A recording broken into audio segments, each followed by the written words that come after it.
Well, would you please take up your Bibles and turn to 2 Samuel chapter 14. It's quite a long reading we have this morning. We're going to take on the whole chapter. We're in a dark place of all that's been going on, haven't we, ever since David's sin with Uriah and Bathsheba back in chapter 11. It's been felt a little bit like one thing after another. Chapter 13, we've had Amnon, who raped his sister Tamar, and then Absalom, Tamar's brother, killed Amnon. Absalom's fled. And now we're into chapter 14. So let's listen to God's words to us.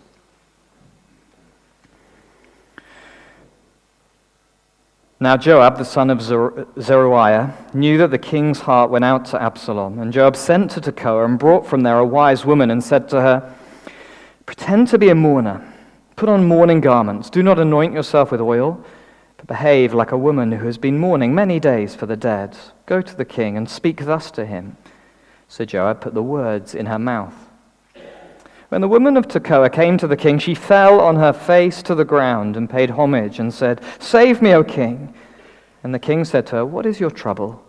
She answered, "Alas, I'm a widow, my husband is dead, and your servant had 2 sons, and they quarreled with one another in the field. There was no one to separate them, and one struck the other and killed him.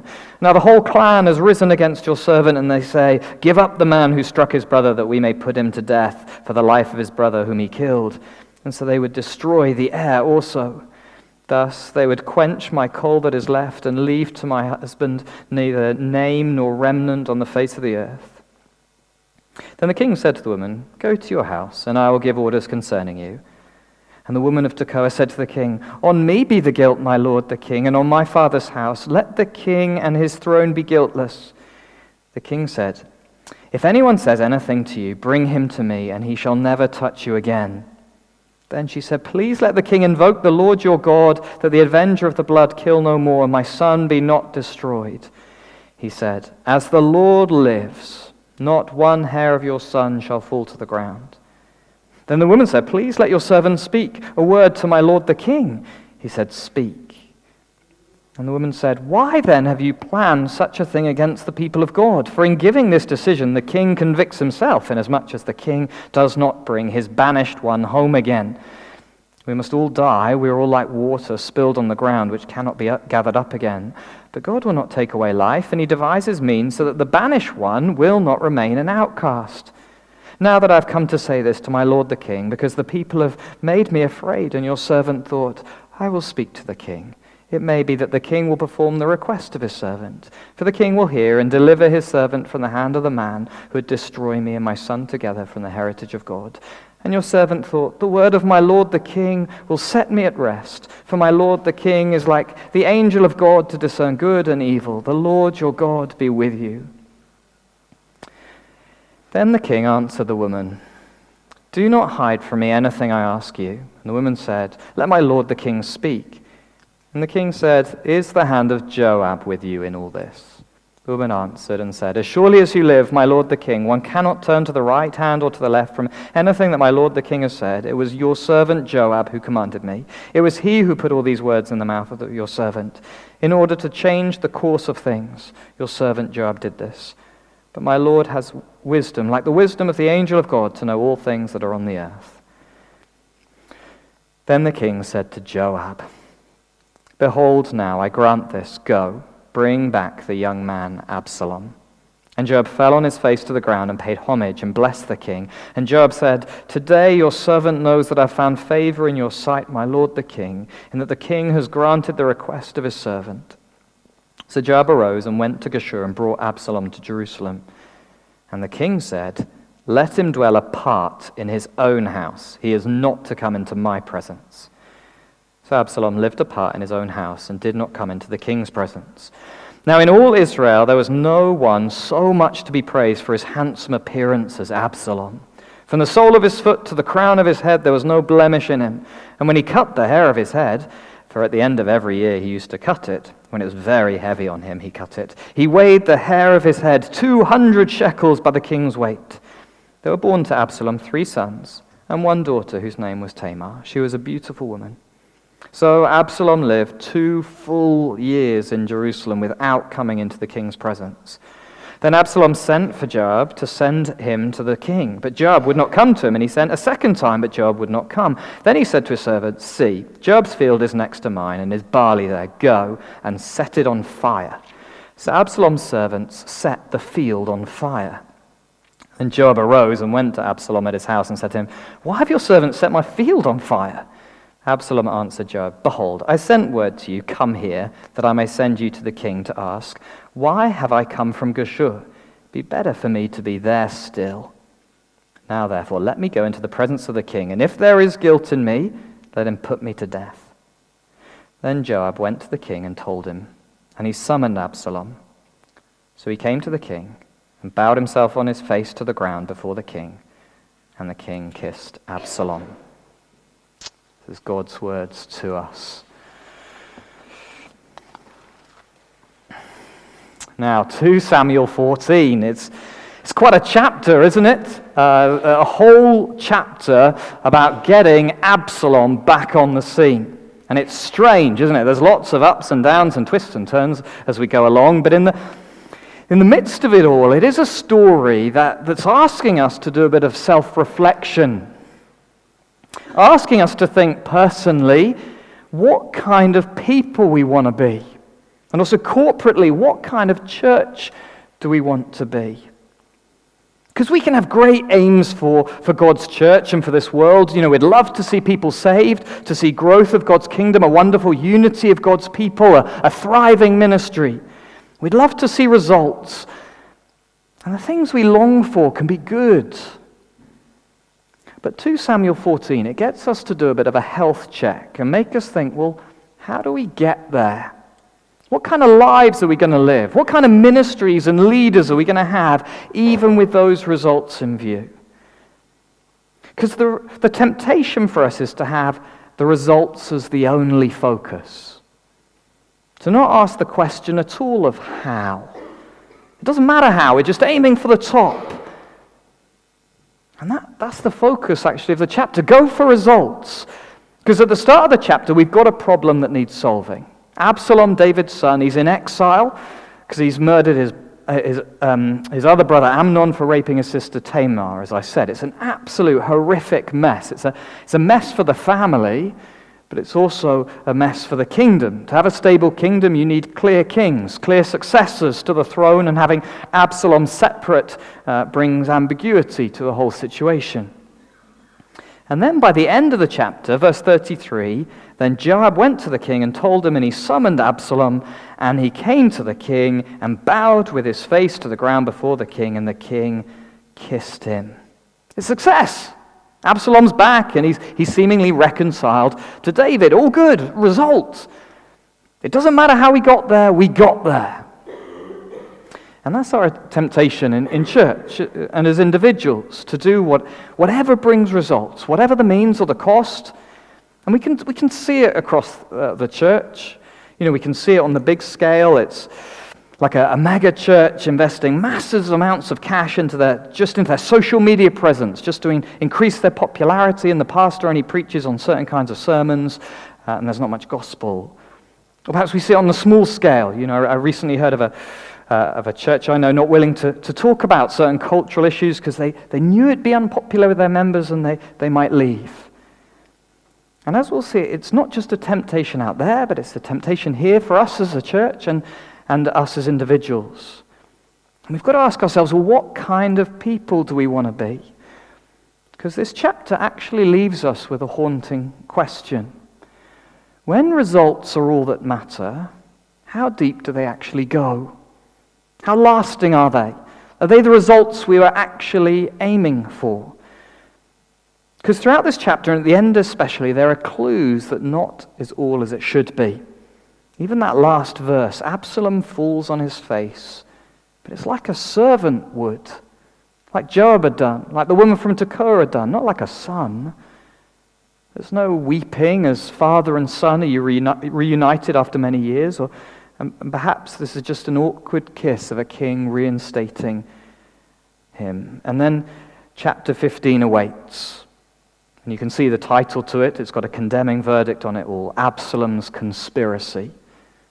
He's on his way to try and take over the throne. The way matters. The means matter. But you may be wondering, well, how do I know if I'm getting this wrong?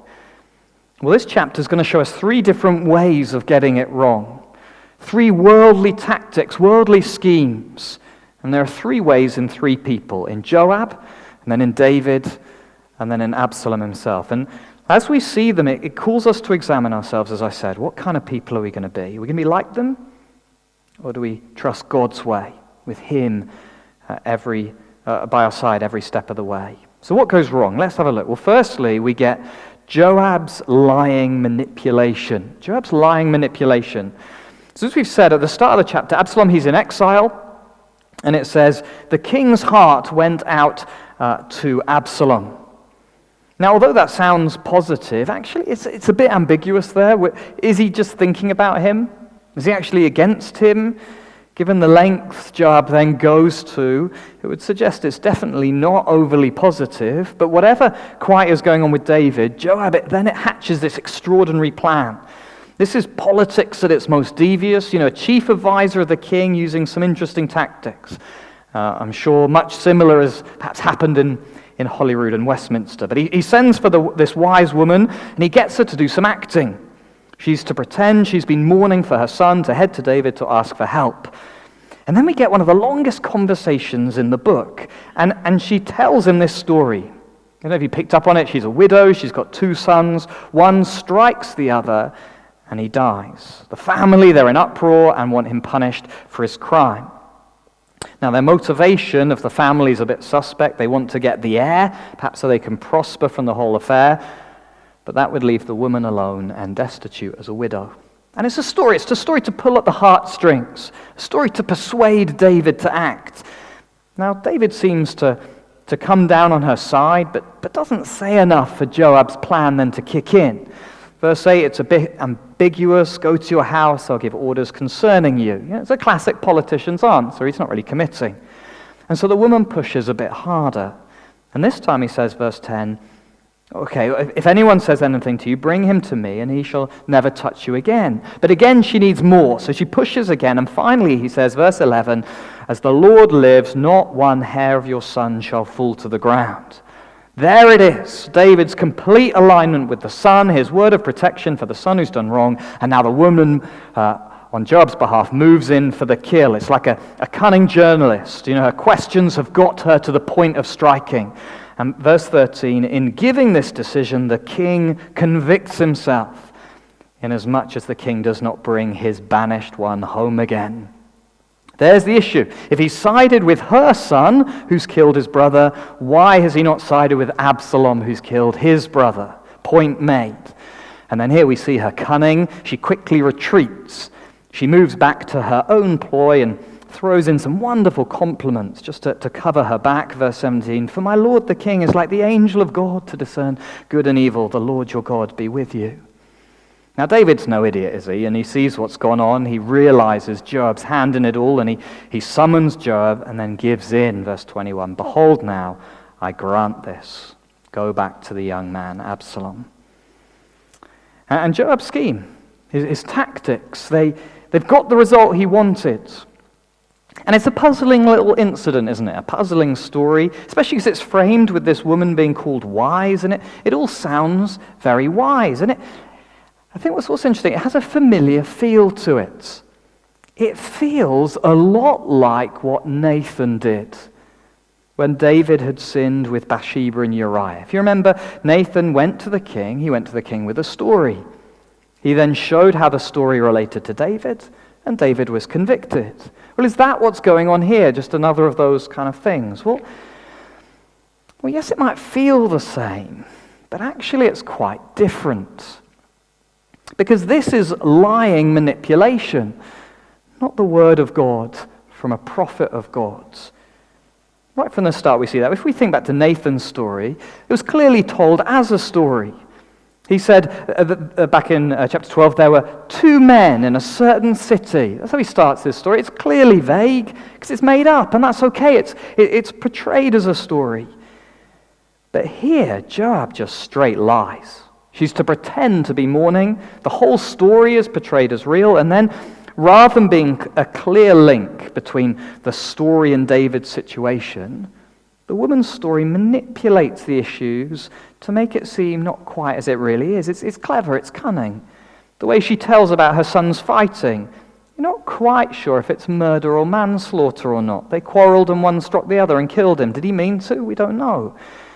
But that's just not a fair comparison. Absalom's murder of Amnon, it was premeditated. It was years in the planning. And she makes out those wanting to have justice on the living son have bad motives. They want to do it for greed. But with David again, it's just not the same. David is meant to execute justice. It's not for his gain that Absalom's in exile. It's a story that's pushing for change in plan, but it's all by lying manipulation. There's no attempt really to get to David's heart. It's just there to trick him into comparing one decision with another and changing his view. It goes for his feelings, not his conscience. It's lying manipulation. And we know this is so tempting when we want someone to do something for us. We can just change the facts a little bit to make a story really hit home. We're just exaggerating a little bit. We feel we've got a shock, just rather than just lay out the truth. And we justify it to ourselves because it's getting the right result. And it can be so subtle, we often don't even notice until we've done it. Just the other day, I was wanting one of my children not to misbehave. And I said something that wasn't quite true about how I'd feel if he did. It was just a little lie to manipulate the situation to my benefit. And it left us both with a bad taste. In the end, it was me who had to apologize, not him. Joab's using lies here, and he's aiming at changed action, not at a changed heart. But God's people and God's leaders, we're to be people of truth, because God is truth. And so we need the Spirit of truth involved. He's the one who convicts of truth and righteousness. He's the one who's going to bring deep change. Don't we see this so clearly in the ministry of Jesus? When he told stories, it was clear he was telling stories, his parables, no lying or manipulation, and his words were always aimed deeper, weren't they? Aimed at our hearts, aimed at bringing us towards God, not just to do what he wanted. But when we only care about results, we begin to look like Joab. Joab with his lying manipulation, rather than looking like Jesus. But then we get to David. And here with David, we see David's compromising capitulation. His compromising capitulation. And when I said this heading to someone recently, they didn't know what the word capitulation was, so it's clearly not a very good heading. But it means to give in. But it's his compromising capitulation. Now David, King David, this is King David, and here he is. Now the one before whom the woman falls with her face to the ground. And Joab falls before him similarly. And Absalom bows with his face to the ground as the chapter concludes. No one is in doubt who the king is here. Are they? Because in the midst of it all, he's really not sure what he's up to. There's even an extraordinary moment when in verse 18, the woman gives David permission to speak. Twice, he just seems to give in. He just seems to go along with what Joab wants. First, after the woman's speech, he calls for Absalom to come back, and then at the end of the story, once Joab has come, he finally lets Absalom come. You can imagine the headlines. Another U-turn for the king, soon he's going around in circles. As one commentator put it, he reacts, not rules. And even when he does appear decisive, he then compromises. He can't quite do everything that he says he would. So Absalom has killed his brother. So the two options are either justice, hold him guilty, make him face the punishment for it, or have mercy and bring reconciliation. Absalom says as much as at the end of the passage. But David, he does neither. Verse 23, so Joab arose and went to Geshur and brought Absalom to Jerusalem. He's probably thinking, he's going to go into the king's presence, all will be well. And then the king says, let him dwell apart in his own house. He's not to come into my presence. Absalom lived apart in his own house and did not come into the king's presence. It's a compromising capitulation. He's given in, and then he's just kind of fudged it along the way. There's neither justice nor forgiveness. He's got his son home, but he doesn't want to see him. And on the surface, it might have dealt with some of Joab's worries. Joab kind of leaves it all be. Perhaps sends a signal to Absalom that things are on the right track. It sends a signal to the country that the king has an heir and all's going to be well. But David, just like Joab, he's avoided the real issues. Rather than tackling them, he hopes compromise is just going to sort it out. He's left it for another day. Today, he would have probably set up another review, another committee to investigate what's best. We're doing all that we can at the present moment, he would say. But to be honest, his compromise seems to generate a deep bitterness in Absalom. For 2 full years, says he's excluded from his father. He'd rather be in exile. He even gets to the point of setting himself up as king, as we'll see next week. This halfway house of David's, it doesn't solve any issues. In the long run, it just makes things worse. Now, we live in a world of sin and difficulties, don't we? And God's word calls us not for compromise and not for capitulation, but for strength of character to face the issues, for courage coupled with wisdom, for truth bound up with love. And that firstly involves engaging with what's gone wrong, doesn't it? David just caved in. He didn't seek clarity. He didn't engage with what had really happened between Absalom and Amnon. Nor did he fully engage with the idea of forgiveness. What does that really look like for him? How will reconciliation really happen between him and his son? The temptation to keep things at arm's length is so real, isn't it? We know when something's going to be hard. We know it might bring hurt and difficulty, so we just leave it for another day. But God's way, it requires engagement with what's wrong. And it means moving towards each other in love, not the other way. I remember David Gibson once giving the quote, church life is built on 1,000 awkward conversations. And it's not just about considering the issues, it's about talking to each other. It's about moving towards each other. King David holds Absalom at arm's length, and Absalom has kind of no clues why. God's people, instead, we move towards each other. We're people who, in love, are willing to talk about sin and suffering. That's why it's so important.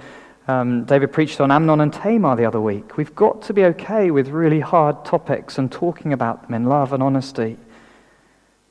So perhaps as we go towards another Christian, perhaps where there's hurt, we ask questions kindly. We're willing to go deeper. Perhaps we're the ones who are first to say sorry, or first to open up. Again, our Lord Jesus was a man who did this perfectly, didn't he? He spoke plainly to the religious leaders who had gone so array. He spoke gently to sinners and tax collectors and yet called them to a new life with him. He engaged with the issues, moved towards people, rather than walking with David in compromising capitulation. And then finally we get David's son, Absalom. He reappears, the man who had suffered. He'd seen his sister horrifically treated, and his half-brother let off the hook. But he's also a man who's acted violently without justice.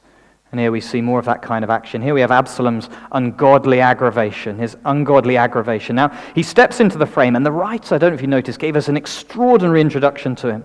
Verses 25 to 27, they're not needed for the story. It could happily skip straight to verse 28, but they give us this wonderful window into this man.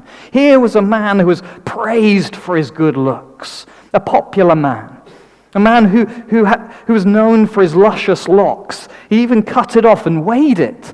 You know, here's a man of vanity, a man with an attractive family, and in all this, there's a familiar ring to it. It all sounds a little bit like Saul, King Saul, the popular king, the man who stood out for his looks, head and shoulders above the rest. But then we see that's not just a hint, because like Saul, Absalom's got some real problems. He's a man lacking character.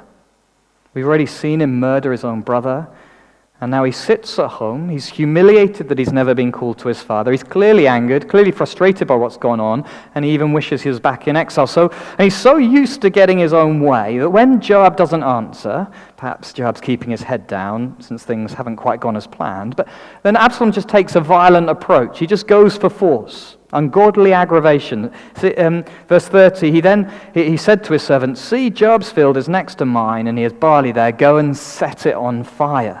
So Absalom's servant set the field on fire. It's crackers, isn't it? It's straight vandalism. It's arson. It's a vicious attack just to get someone's attention. It's an ancient equivalent of a well-timed personal attack leaked in the press, isn't it? Anonymous, but everyone knows who it came from, and it gets the right people's attention straight away. Or it's a bit like your neighbor, banging really loudly on the inside wall again and again and again. You get the point. And for Absalom, it's ungodly and it's aggressive. Now it works. He gets Joab's attention and gets an audience with the king. But as we've seen, it's not the reconciliation that should have happened. He's bowing his face to the ground like the woman and Joab did. There's no tears of joy in being reunited, just a kiss from his king. And it all ends up just being one more step for Absalom to then aim to secure his own gain. Here we see a leader. He's popular, he's good-looking, he's confident. He looks just the right man to take over from his father. His face would be at all the right parties, on all the right magazines. He'd say the right things to the right people. And yet underneath, what was vital was missing. Character. Godly character. There's no humility. There's no remorse. There's no gentleness. Our current age of politics, this kind of leader's no surprise to us, is it? We've had our fair share of popular yet dubious leaders famed for their policies and their debauchery. We're not surprised anymore to find one of them in court. That longing for results, for fame, for popularity, for being part of the next best thing, it's so strong, isn't it? So strong that we're even okay with a forceful leader because he's going to get things done. So strong that we're willing to push others out the way so that we get to where we want to be. As one church leader infamously put it about his own church, there's a pile of dead bodies behind our church's bus. By God's grace, there'll be a mountain by the time we're done. Either get on the bus or you get run over by the bus. Those are the options. That's the type of leader we can go for. Because we forget what really matters. Godly character. What matters to you about your leaders? Is it success? They're bringing in more people. They have a high-profile platform. Their books are on the bestsellers list. Or is it character? Now, those things aren't mutually exclusive. Of course, you can have both. But which matters most to us? Do we want to have and be people of character? People with gentleness, people who love hospitality and are faithful to the vows they've made, people who are slow to speak, quick to listen. We know what's better. And that's why deep down we're Jesus people, isn't it? Because we know he was a man of character. He was a man of compassion. He was a man, a gentle, lowly of heart, a man who loved the weak, who stood up for the strong, a man who spoke truth even when it cost him. Perfection in all its beauty, wasn't he? Not like Absalom's ungodly aggravation. It's quite a list, isn't it? So quite a list of worldly tactics and schemes. Joab's lying manipulation, David's compromising capitulation, Absalom's ungodly aggravation. And it shows us something vital. The end never justifies the means. What we think will be the results never justify an ungodly way of getting there. And one reason for that is because the result will never be as it should have been. Picking the easy route, the surface route, the one that misses the mark, will never bring the transformative results we hoped for. Something might look similar, but actually only be skin deep. God's route, well, it's through his Son. The better Son promised to David back in 2 Samuel 7. The Son who took the difficult route of truth, compassion, even death for his people. And it's through him that God is building his kingdom, not through our plans and schemes and accomplishments. It's in and through Jesus. That was the promise to David. God's going to build the house, the kingdom.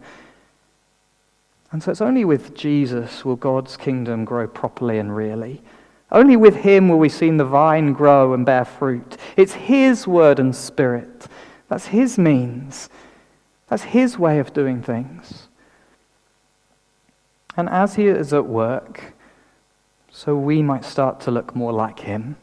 We start to walk in godly living and speaking truth in love. As we rely on his power, his grace, that's when the good things begin to happen. Now the results, they might not be instant, they probably won't be glamorous, but in Christ's power, they will be real and lasting. So rather than imitating those worldly schemes, let's stick with the one who does things right. Let's stick with Jesus. Let's walk with him.